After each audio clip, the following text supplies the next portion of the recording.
Welcome to Murder with the Missus. I'm Darren. And I'm Amy. And today we're going to tell you about Nicole VanderHeyden.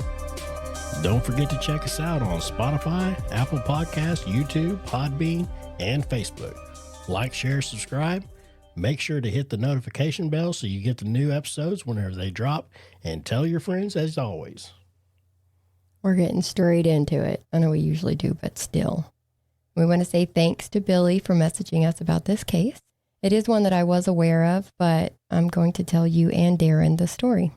31-year-old substitute teacher Nicole had been married before and had shared custody of her 2 children with her ex-husband. Nicole met Doug in January of 2015, and she became pregnant just weeks into their relationship.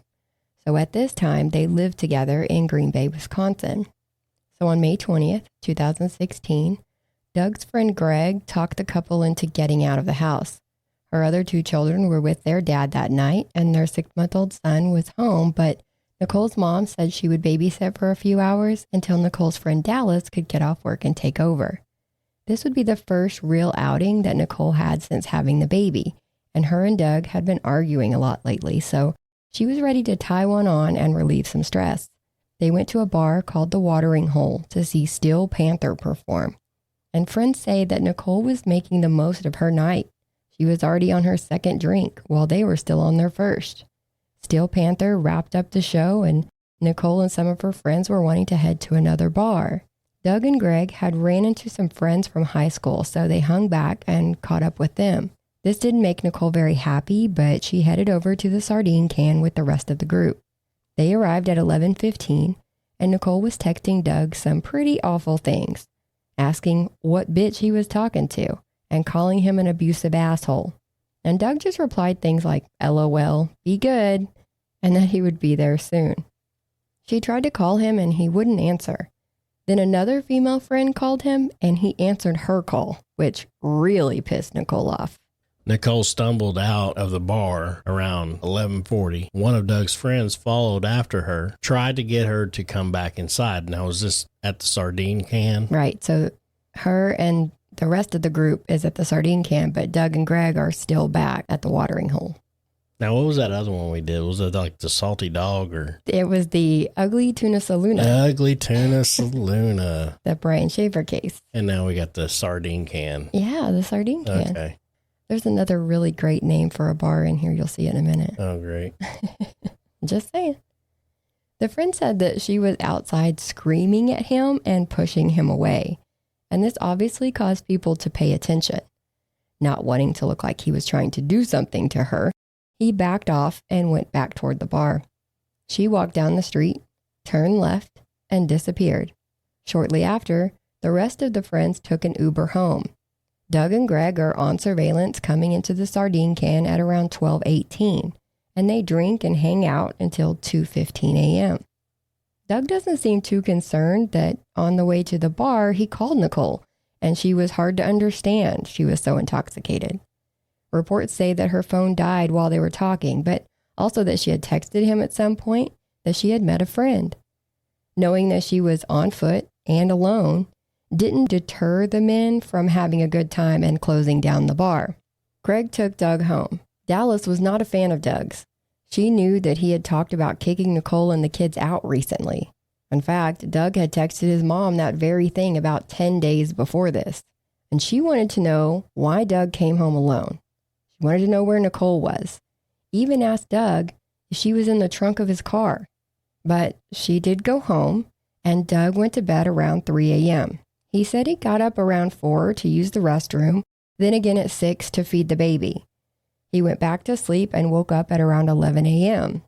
When he woke up and saw that Nicole still wasn't home, he figured that she slept it off at a friend's house. Yeah, she was mad, so she just went to someone else's house and passed out. But she wasn't answering her phone. He started calling the friends and her family. They started calling hospitals and usual places that you call when you can't find someone. Then at 4:30 p.m., Doug called 911 to report Nicole missing. The police arrived at the house around 5, and there's some secret footage that was captured by the cops of this interview. He tells them his account of the evening, her description, what she was last wearing, etc. He's cooperating, giving them his cell phone to see the text exchanges, and he has no visible injuries to his body. After the police leave his house, Nicole's sister Heather gets a text message from someone else saying that the police have found a body in the area, so they really start worrying. Doug wasn't the only one to call 911 that day. It seems that at 1:54 p.m. that day, a call came in that some people were clearing a farming field, like picking up rocks and stuff, about 3 miles from Nicole's house when they saw something. They thought it was a deer at first because of some rust-colored hair they saw, but as they got closer, they realized it was the body of a woman, naked, only wearing socks and a pink wristband, laying face down in the field. When the police rolled the body over, they said there was a lot of damage to the face, and it was going to be hard to identify who it was. They immediately noticed the blunt force trauma to the head, but also strangulation marks around her neck. So they had already known that the body of an unknown female had been found, and they were on that scene when Doug reported Nicole missing. After getting his description and comparing that with the body found, they called Doug to come into the station to talk to them. At first, they talked about the disappearance, but then he's told that they found a body that they have not positively ID'd yet, but it did have similarities to Nicole. He gives them permission to search his house, and he is visibly upset. His parents pick him up at the station, and reality sets in. He realizes that he is at the top of the suspect list. Obviously, in cases like these, the person or people closest to the deceased will be the first that they look at. And this is when Doug gets a lawyer. At the house, they found blood on the floor of the garage, in Nicole's car, on the headboard, the side, and in the back seat. Also in the garage was a pair of Air Jordans with blood smudges on the bottom. And the tread of these shoes matched a shoe print found on the back of Nicole's body. And yes, if you hadn't made it there yet, this was identified as Nicole's body that was found earlier that day. An off-duty patrolman found Nicole's purse, cell phone, and items that she had been wearing that night on a highway ramp less than 2 miles from where the body was found. The neighbor that lived across the street from Nicole and Doug came to the police while they were searching Doug's house. They had been mowing that day and ran over a cord in the front yard. Then they noticed the blood on their curb. Yeah. This was right across the street. They found a lot of blood over there. Clumps of blonde hair and a phone charging cord that was now in 2 pieces because that's what the mower ran over. And they believed that this was the murder scene, just 118 feet from Doug's front door. More than 70 pieces of evidence was collected, but they were only allowed to submit them to the state crime lab 10 at a time for processing because of their workload that they had at the crime lab.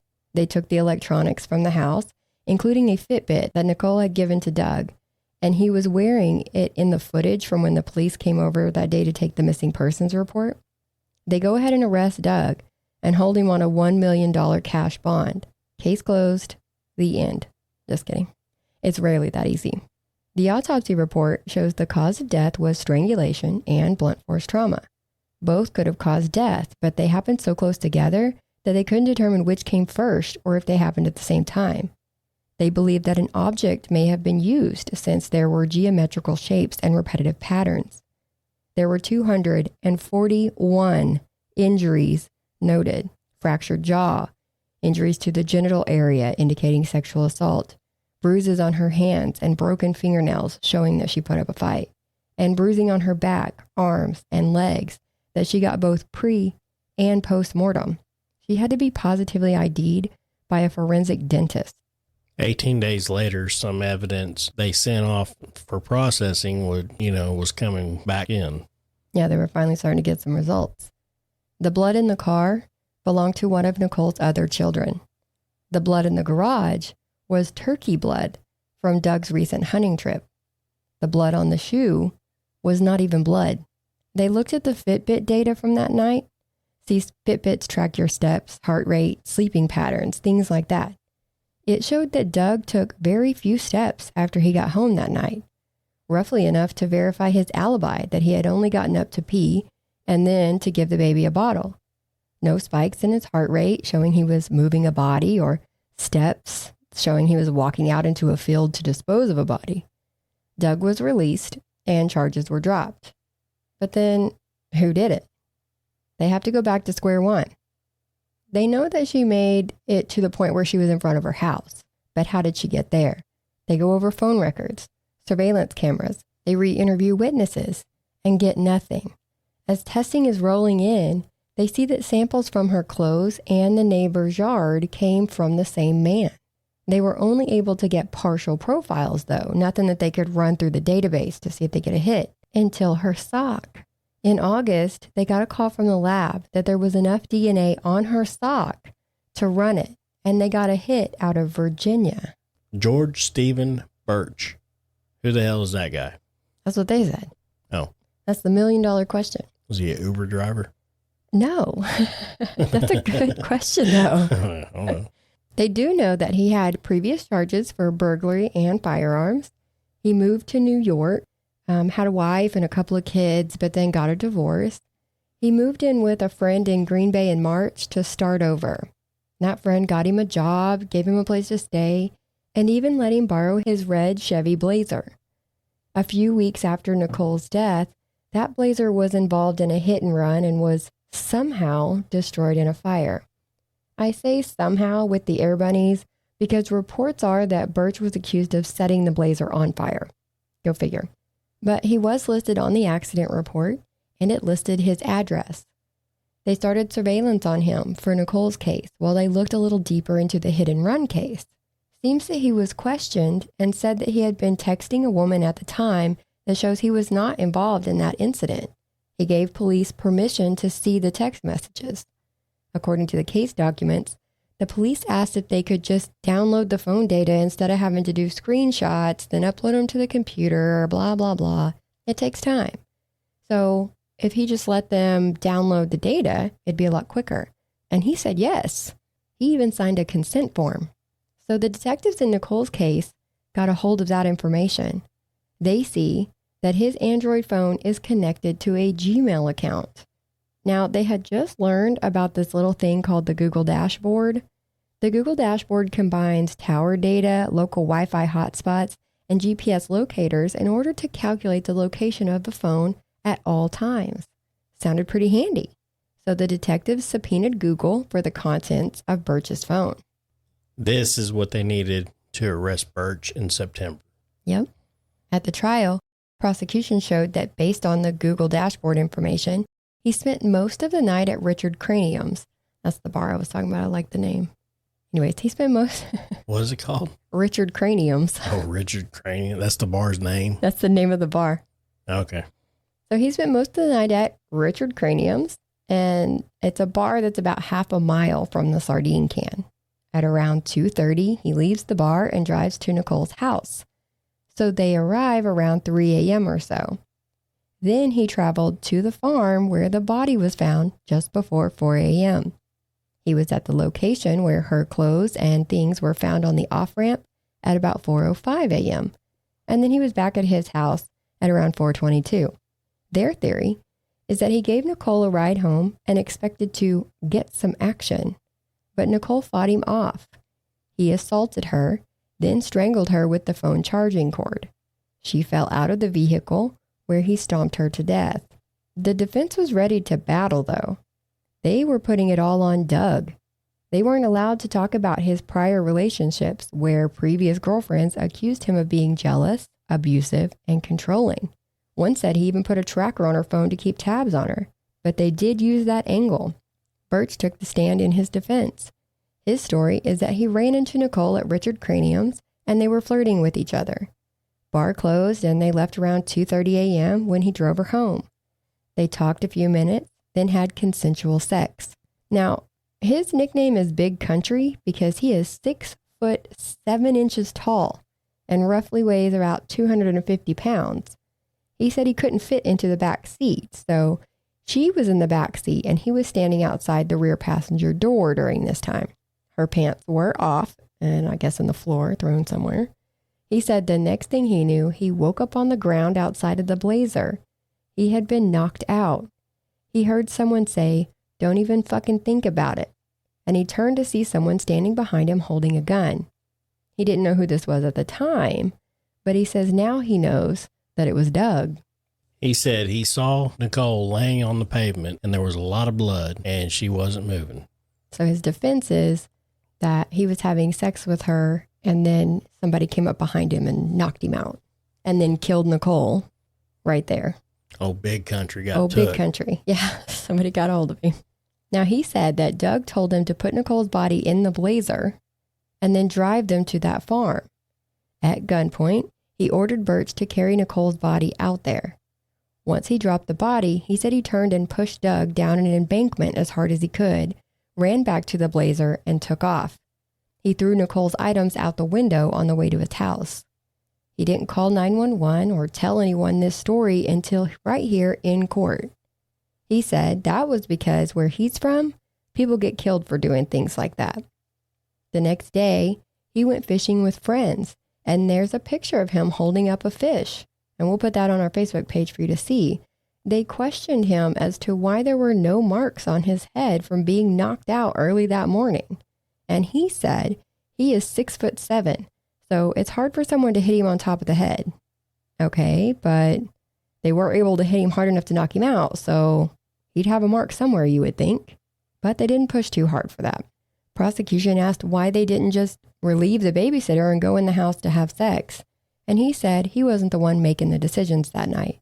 Based on the timeline, Doug would have been home and had just went to bed when they got to the house. Had they gone inside, it would be quite a different story, I think. They asked him why Doug would enlist him to dispose of the body instead of just killing him or beating him right there on the street like he did Nicole. Birch said that he didn't know what Doug's plans were. There was a piece of evidence that he didn't have an answer for. That was her pants. Her pants. Now remember, he said her pants were off when they were having sex. Then remember, after he got free and drove home, he threw her stuff that was left in the Blazer out the window. So prosecutors pulled those pants out for the jury to see. They were bloody and muddy and also had hair on them, clearly looking like they had been involved in some type of struggle and not just discarded out of the Blazer when he threw them out the window. They were not allowed to use the sleep data from Doug's Fitbit in trial, but they did allow the steps to be admitted. It showed that Doug only took steps at 2 times in the time frame when Nicole was killed. Small steps too, like 12 steps at one time and then 23 or so steps at another time, feeding the baby and going to pee. Not enough steps for him to have walked home when Birch took off in the Blazer and left him at that farm 3 miles away from his house. All of the evidence was against him, and the jury deliberated for 3 hours before they decided that Birch was guilty of first-degree intentional homicide. Now, Wisconsin is not a death penalty state, so he was sentenced to life without parole. But this wasn't the only murder that Birch had been accused of. In Virginia, in 1997, he was involved in an incident where 28-year-old Joey White died. It seems that Joey and Birch did not get along. Joey and his friends had actually beaten Birch up a couple of times in the past. One night, Joey got into an argument over the phone with Birch and one of his friends. Joey and his crew rolled up on the apartment where Birch was staying and a fight happened outside. 2 guns were involved and 5 shots were fired. Joey, unfortunately, was struck in the head and killed by one of those bullets. The bullet couldn't be found, so they couldn't prove that Birch fired the fatal shot. So he was found not guilty. Sadly, Joey's family said that Birch smirked at them at the trial, which is really a chicken shit move. Doug found himself in some trouble too. Right. Like neither one of these guys are really on the up and up. We know that he was accused of being controlling and abusive, but after Nicole's death, her sister Heather moved into the house to help take care of the baby. In February of 2017, Heather and Doug went to a birthday party at a tavern. They left there, headed to another place, when Doug touched Heather's leg in a sexual manner. Heather said, "Please don't," which made Doug mad. He started speeding and driving erratically. He ran a stoplight and refused to let her out of the vehicle. She had to start kicking the windshield to get him to stop the car so she could get out.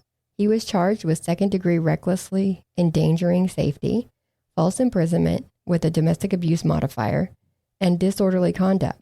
In a plea deal, they upgraded that disorderly conduct to negligent driving, and he had to pay a $1,000 fine. The other charges, which were felonies, were dismissed after he stayed out of trouble and out of bars until a certain date. I think it was like a year later. Birch's appeal stated that he believed that the cops in Nicole's case shouldn't have been allowed access to his phone records from his hit and run case. But he signed that consent form. That form did not specify what data they were allowed access to and what they weren't allowed. Plus, the cops in Nicole's case subpoenaed Google directly for the records that tracked his locations. According to the appeal documents, the consent he signed said he voluntarily gave Detective Danielski, Officer Bordelius, I'm so sorry. He voluntarily gave those two cops or any assisting personnel permission to search his Samsung cell phone, not just text messages. His attorney also said that the Fitbit data for Doug's alibi was taken straight from the device, because it was. No experts were brought in to check the device for functionality or testify to the accuracy of its data. But the Supreme Court upheld the murder conviction, so he's still in prison. Yeah. Which, I mean, he signed the consent form. Yes, he did. He didn't make any kind of specifics. Right. They asked for data, which means basically your whole damn phone. That's data, yeah. Your phone ain't nothing but data. 100%, yeah. So when you sign a consent saying, yes, you can get the data off my phone. The consent didn't even say just data. It just said you have the right to search my phone, period. No, I thought up there it said data. No, Samsung cell phone. Yeah. That's it. Just the whole phone. He gave him access to everything. But either way, I mean, that's on him. He screwed up on that. He did. He probably thought it was going to make him look innocent in the hit and run case if he just cooperated. Yeah. But it came to bite him in the ass. And that's where we are today. Birch is in jail. Doug is out doing whatever Doug does. And regardless of whatever version of the story you believe, 3 kids lost their mother that night. And for what? Nothing. And this is also a case that shows that technology, ever changing, always watching technology, can be a blessing or a curse. Yep. All right, well, that's it for this one. Guys, catch us on the next one. Don't forget to tell your friends, tell everybody you know. We need the subscribers. Tell your doctor, like you like to say. Yeah, tell the doctor, tell your, whatever. Tell everybody, damn it. Till next time. Bye.